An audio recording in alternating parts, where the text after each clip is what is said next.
Okay, everybody, we are back. We are live. And please comment with your questions. I have here with Greg Dickerson. Thank you, Greg, for being on StreamYard with me today for a quick 10 to 15 minutes. Just would like to tell people some tips and tricks on how you did it. You're a serial entrepreneur. First, tell us a little bit about yourself. So I'm a serial entrepreneur, real estate developer and investor. And, I started my career in real estate investing and development back in 1997. I went in the Navy right out of high school, did not go to college, and learned everything the hard way through personal and professional development, through trial and error, and, building and developing myself personally, professionally, mindset, and all that, and just built everything from the ground up. So I started my first real company in 1997 from nothing, from scratch with no money, no investors, no backing of any kind, built that into a $30 million company, exited that. And I built up, sold off 12 other companies along the way, and reinvested everything into real estate. And, fast forward to today, that was, 23, 24 years ago. I've done $250 million real estate deals with my own funds, my own cash, and financing. And I've done $400 or $500 million worth of deals with other investors and people, and hundreds of millions of dollars in different ventures and equity capital ventures and things like that. So, Greg, you went from nothing to creating multi-million-dollar businesses. How do you change your mindset from knowing nothing to what are the tricks? Because we did a poll on what topics people want to hear, and it came down to how do you build wealth. So can you tell us in simplistic terms for us to understand as physicians who've been studying all our lives science and doing things in a very strategic fashion, how do we do that? So you study science, you study medicine, you studied and all of the things that go around that so that you have a well-rounded education. So even though I didn't go to college, I am very self-educated. So I have multiple PhDs, and I've probably spent millions of dollars on my education through developing myself personally, professionally, mindset, my skill set, my talents. So when I was in the Navy, I did retail. So I took some classes. I had some accounting classes, in the Navy for retail. When I got out of the Navy, I worked in some restaurants, and I got into management in restaurants. So I learned leadership, delegation, management. I learned the difference between on the job. Yeah. And they had training, and, they had you read books, and that's when my mind was open to the power of a book. So, a book can put ideas into your mind, and in the, to transfer your knowledge into action in the entrepreneurial world versus medicine or some sort of professional vocation. It's the same thing. You have the knowledge, but if you don't apply the knowledge to the right things the right way, it's useless. So I learned through military, and in the military, there's so many different lessons of discipline, systems, and standard operating procedures, redundancies. I mean, there's a lot of things you learn in the military beyond your vocation. And then after the military, same thing in restaurants. I learned the business of management, leadership, balance sheets, income statements, numbers, KPIs, how to squeeze a nickel out of a penny, those types of things. And then I applied that to other areas of business. So that was a really great training. But all that being said, when I say I didn't know anything when I started my first business, I'd never owned a company before. Nobody in my family were entrepreneurs. Nobody started their own businesses. So I had to take the knowledge and everything that I learned, and I had to take that risk and step out on my own away from a job into the entrepreneurial world and create everything myself. So that's a lot. That's a lot to take in, Greg, what you just said. For somebody who's listening right now and they just want to say, okay, Greg, just tell me where to start. Yeah. What do I do? Because right now I'm a little struggling with my finances. I don't know what I need to do. I don't have any business training. Should I read a book first? What should I do first? Yeah, so books are great. One of the first most fundamental books was Rich Dad, Poor Dad that I read, which really teaches you the difference between, professional employee to a self-employed professional person where you're trading time, hours for dollars, to a business owner where you may have a business, but you're still in that business, to an investor. So that's what opened my mind to building businesses that generate cash flow to invest in other assets, to be the investor, not the business owner, not the self-employed, not the employee. And I went through all of those. I went from employee to self-employed to business owner to investor. So I literally took that book, put it into action and the concepts of it. And I didn't really even understand any of that prior to that. So that's one of the books that I read was Rich Dad, Poor Dad. Think and Grow Rich is a great book in terms of the power of the mind and surrounding yourself with the right information and the right people. But, on the choices that you gave everybody, the real estate professional status, we'll, leave that to your accountants. There's no tricks there, and that may go away, depending on how the tax law changes here coming soon. But, how to align your employees to grow the organization, how to grow a successful business, and how to grow wealth. For everybody listening, they're either professionals or they have a business or a practice. Okay. So what I teach people and what I did in my business is forget the old adage, don't work, in your business, work on your business. My philosophy has always been people first. Okay. You need to work on the people in your business so that they work on your business for you, which exponentially grows. So the way you align your employees to grow the organization is you have to have a vision and you have to pour into and develop your people, and you got to put the right people in the right roles, doing the right things at the right times in order to grow and scale that organization. So you got to give them a vision.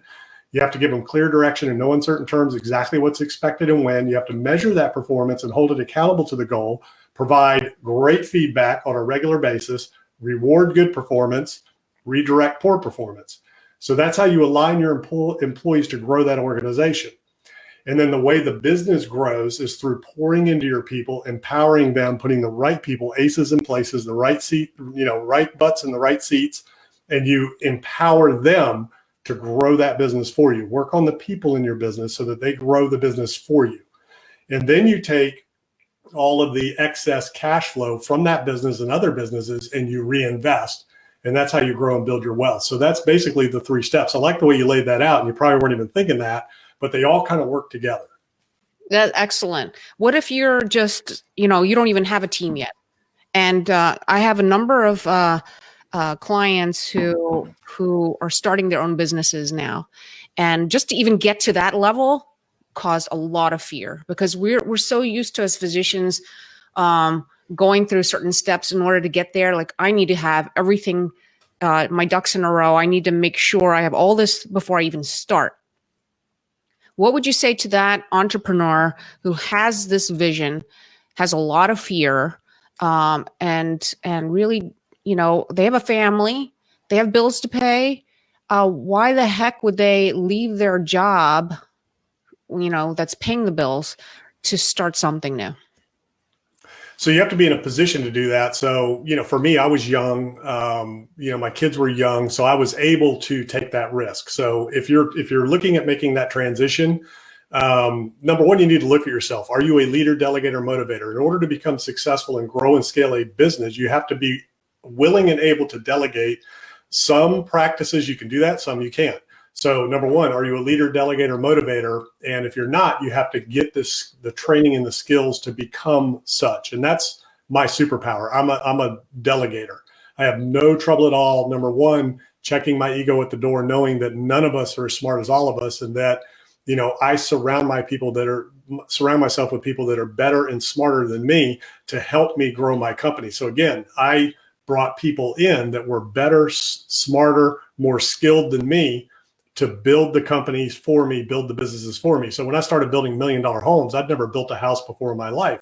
So what I do, I went to the best company in the area that had been doing it for years, and I hired some of their best people to come work with me and build this company, for me. So in terms of, growing and scaling, you got to look at that. But just to make that initial step, you have to be in a position where, you can take that risk and transition. Now, I just cut the cord and I burned the ship and I went forward. I left my corporate job, with the restaurant industry, and I said, I'm going to go do this thing. I've always wanted my own business. I'm just going to do it. I didn't need to make much money. So for me, it wasn't a hard thing to do in order to start out. If you're making $200,000-300,000 a year, it's going to be a little bit more difficult to replace that income, right off the bat, depending on what your skill set is and what your abilities are. But you can start part-time. So, and I know that's hard for a lot of physicians because you're working a lot, but there's always, something you can do on the side part-time, whether it's investing passively. That just requires understanding the investments and getting into different investments to kind of grow your wealth and put you in a position to where you have cash flow coming in to replace your salary. So that's the first thing you have to look at. What's the number that I need to replace in terms of regular monthly income so that I can make that transition? Work your way up to that, reverse engineer it. So start with that number, work it backwards. If it's a finite number, X amount of dollars, then build to that, and then you can exit the career and you can work that way. So there's a number of ways to get there. And for most people, it's building residual businesses or rolling up like-kind businesses. So, in the medical field, you can roll up different types of clinics or practices and grow and scale your organization that way. You can add real estate ownership to that in order to grow and expand your wealth that way. You can take other knowledge sets that you have, other skill set you have, teach other people how to do those things and leverage that into an information business, which, more and more, especially with the pandemic, things are going online education, online training. So there's a lot of things that you can do to train, coach, mentor, teach other people, whatever it is, whatever your skill sets are. It could be medically related, professionally related, or it could be something totally different. Maybe you're a great golfer, and you can start teaching people golf lessons online or something like that, or a tennis coach, or, any number of things, a chef, an artist, I think the bottom line is you need to figure out what it is that you love, that you want to do. I think setting the goal is the first step, knowing what your strengths are and knowing your weaknesses so that you can, so you could find people to fill out those gaps in your weaknesses. But finding that goal, we don't dream. As physicians, we kind of follow a path that's already been given to us. There's a certain culture that we go through, the rigor, the years of sacrifice just to be able to help other people. And then we get to a point where we're here, we're attendings now, and where is the satisfaction that I thought that I was going to have? So you might be just doing a job that you might necessarily not be happy in. And many of us are. They say 40 to 50% of physicians are burnt out. Why? Because they're not professionally satisfied. They're not really doing what they're meant to do in this life. And your patients don't listen. But even if they don't listen, I've changed my whole mindset about how patients listen, because they're sick. And I have to remember the reason why they're acting the way they are is not because it's something against me. It's because of something that's happened to them. So when you start changing, I think I love the way you talk, the way your mindset is, Greg. It's like you have this innate ability, and maybe it's learned. I don't know. It's innate ability to think beyond where you are. Like you are, you're in the restaurant business and you said, you know what, I'm stopping here and I'm going to do this. For us, having gone with over 10 years of training, and not really being told to think in that way is really difficult. So I like the idea of going part-time, because you have the reserves. You can use that money to fuel whatever else that you want to do. Yeah. And you can do it, generally most medical professionals have a higher income, so you can invest and you can start that way. And learning about other types of investments, other types of businesses, you can be involved in businesses. If you don't have time, you can find somebody who you trust to invest with, to invest in a business with, to invest in, real estate with, things like that. There's also, financial investments you can make in the markets and things like that. Now's not a great time. We're at a peak, so I'd be careful there. But there are things you can do to leverage your resources. You have a balance sheet. Okay. You can get yourself into deals and companies and ventures by using your net worth and not having to put up any money, and get equity and ownership in businesses and real estate that way as well. So there's a number of different ways. The key is, here's the big mindset shift for me. So this was early on, was I used to think I can't. I can't do this. I don't have time. I can't do this. I don't have the money. I can't do this. I don't have the resources. I'm not smart enough that. to do this. Yeah, exactly. And I've always been smart enough to know that I don't know anything. And the more I learn and the more I know, the more I realize I don't know. So I've always been a seeker of wisdom. I've always understood that what my limitations are, what my weaknesses are. And I've never tried to develop my weaknesses. I hire that. So if I'm weak somewhere, I surround myself with a strength in somebody else, an expert in that area, in that field, in that job. And I focus on my strengths. And my strengths are, I'm a visionary, I'm a leader, delegator, motivator. So leadership inspires results out of others. Management gets tasks done. Leadership inspires managers to get results out of others. So that's what I did, and that's how I did it. And I was very fortunate to learn that at a very young age. And again, I didn't learn it from my parents. They weren't built that way. My dad was a military officer, so I kind of learned about, orders, and commanding a station, which is kind of the same thing, and leading people. So I did get some leadership training from watching him in the military and his career. And he started enlisted, ended up becoming an officer, and grew through the ranks that way through hard work and, through developing himself as well. So I did see that. But that's really the key. It's opening your mindset up to how can I make this happen? If I don't have the time, how can I leverage other people's time? If I have other resources, if I don't have the knowledge, how can I leverage somebody else's knowledge so I don't have to spend another 10 years getting the knowledge? How can I leverage my, talents and gifts and abilities that I have in other ways? Right. We're so used to saying, physicians as a whole are known to be poor investors. I mean, that's what my dad told me. He's a pediatrician. Growing up, he said, "Oh, physicians are bad investors." So all along, I grew up thinking that I'm going to be a bad investor. He made some very poor decisions, and we lost a lot of money. But we need to stop thinking in those ways. It's the mindset and saying, what can I do with what I have from where I am, and what investment opportunities are there? And let me just listen in. And see. I don't know what this new device company is about, and this is how I started. I would, somebody said, "Oh, there's a potential to invest in this device company," and I didn't know anything, and I read the packs of paper. So I would read it and try to understand and listen in on all the calls. And that's what you guys can do. Start listening in on all the calls just to be curious. Even if you're not going to invest, find out, be curious, step forward and say, what, I can learn this, and start educating yourself, because you're smart enough. We are smart enough to learn this stuff. It's just a different language. So if you understand that, like the anatomy of the body and the language of medicine, and I have a lot of friends who are in the profession, and I have a lot of clients that are in the profession, and it's really about just understanding the language, the anatomy, and the KPIs of these other businesses, ideas, or whatever. And the old adage that, physicians make terrible business people, that's just because what you have had to study, what you've had to do, you had all the training for everything but that. How to become a leader, how to manage people, how to lead people, how to run a business. Business is numbers. That's all it is. It's income and expenses. It's that simple. You have dollars in, dollars out. So that's the fundamentals of a business. You need to spend less than you bring in. As your expenses increase, your revenues should increase exponentially faster. As your revenues decrease, your expenses should decrease, exponentially faster. So that's business in a nutshell. Balance sheet is assets. Income is dollars coming in.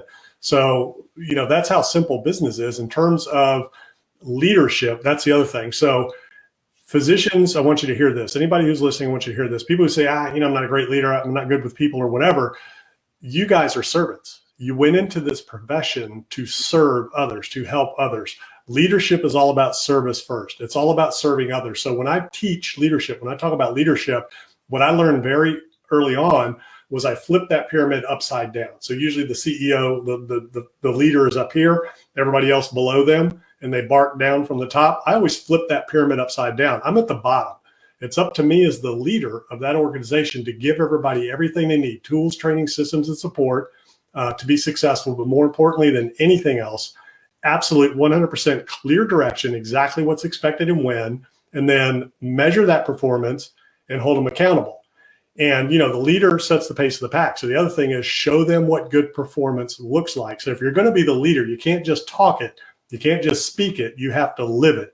You have to be sincerely interested in the success of other people, in building them, developing them, and putting them, more importantly, putting them in a position to make decisions, make mistakes, learn, and grow. Now, in the medical profession, you got to be careful. There's only so many things you can let go of. But in general, you can put these systems in place to where you have a culture of service in your organization. If you understand, first and foremost, that a leader fundamentally is the servant of that organization, then it's much easier to bring yourself around to that concept of leadership. Yep. Did you ever watch that show on the Discovery Channel called The Undercover Billionaire? Oh yeah, I've seen that. That just reminds me exactly of he built a $750,000 company from scratch, moving to Erie, Pennsylvania, and gave himself 90 days to build $1 million business. He got to 750, and then he donated $1 million of his own because he didn't make it to million. So I thought, Yeah, and yeah. he showed everything that he recruited his team, he made them accountable, he had measurements, he was that servant leader that you're talking about with the upside down pyramid. So thank you very much, Greg. That's awesome. Yeah, absolutely. So, Greg, I just wanted to introduce everyone to you because you've been so it's so nice to network with people and find people like you because together I think we can make a big difference. I love the fact that you're gonna be helping me and Lead Physician to help physicians build their businesses, be the leader that they envision themselves to be. Greg, how can people reach out to you if they have any other questions? So gregdickerson.com, all my information's on there. And I've got a YouTube channel that I've got, I don't know, 4 or 5, probably over 500 videos on now where I share just expertise from all of my different experiences and all my different companies and the real estate deals I do. I've got a podcast that all that content goes out to. And so it's gregdickerson.com and then greg@gregdickerson.com. You can put that in the group if somebody wants to reach out and chat. Is there anybody that has any questions, or can you see questions? I'm happy to do some Q&A if you have time. Yeah. Anybody have any questions? Please put it out there. I see somebody wrote, "Thank you, Rich Dad, Poor Dad." Thank you, Greg Dickerson. I don't see any questions at this time. Okay. So yeah, I'll tell you from a leadership standpoint. So the philosophy that I follow. So this is the other thing. A lot of people go from thing to thing to thing. What's the next silver bullet? What's the next great idea? You want to innovate, you want to be open to other ideas, but you want to pick your main philosophy of business, leadership, management that you're going to employ, the system you're going to use in your business.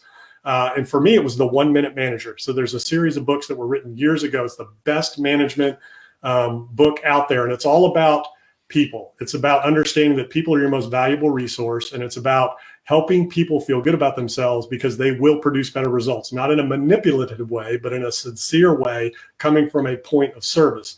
So the 1 Minute Manager series, and there's 3 books that I would encourage everybody to read. The first one is the new 1 Minute Manager. The second one is Putting the 1 Minute Manager to Work. And the third one is Leadership in the 1 Minute Manager. So in that book, it covers everything from recruiting, hiring, training, developing, leading, delegating, motivating your employees. So that's where my management philosophy came from. I learned that back in my restaurant company when they were training me. Those were the first series of books I read. There you go. That's it. Ken Blanchard and Spencer Johnson. I read the books. Also, it's kind of funny that we read the same books. Yeah, it's very, very. Thank you so much. So let me see if there's any other comments as we're closing down here. I do want to mention that if you want to join us at Lead Physician, we're launching our course on January 26th. I think the main thing that my message to people and physicians specifically is that we need to learn to dream. We need to learn to dream big. I just spoke to a colleague yesterday, and she asked me to, and I can't disclose it yet, but she asked me to join this group to help physicians to dream big, because we don't dream. And when you have that goal that you've always thought of, or maybe in the back of your mind you thought you could do, but you're too afraid to share that with people because you have a fear of what they're going to say, that's the right goal. That's the goal that you want to go after. Be careful who you share your vision and your goals with. Make sure it's the right people, because a lot of people, you'll share your vision, your dreams, and your goals, and they'll immediately shoot it down because they're limited in their mind and their vision for their lives. So make sure you surround yourself in groups like this with the right people that are expanding their minds, that are open to, that anything is possible. You all know it. You went through what you went through, which is very difficult. Very few people actually make it. So you know how to focus, dedicate, and get through very difficult times. So anything is possible within, obviously, your natural, talents and abilities. I'm not going to go play in the NFL, right? But anything I want to apply my mind and my abilities to and leverage, anything is possible. So make sure that you share that vision with people that are going to encourage you, lift you up, build you, empower you, and say, you know what? You're not thinking big enough. That's great. Why don't you go here and help you expand your possibilities and your vision in your mind? Yep. And what I'm going to be sharing with you guys this week are some testimonials of people who who have already created their businesses from the program. I thrive on helping people like you.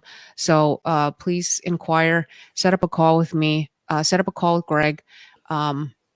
Would love to hear from you. Please comment here and we could even answer questions later on. Thank you so Sounds much. great. Appreciate it. Yeah, I enjoyed being here. Thank you so much.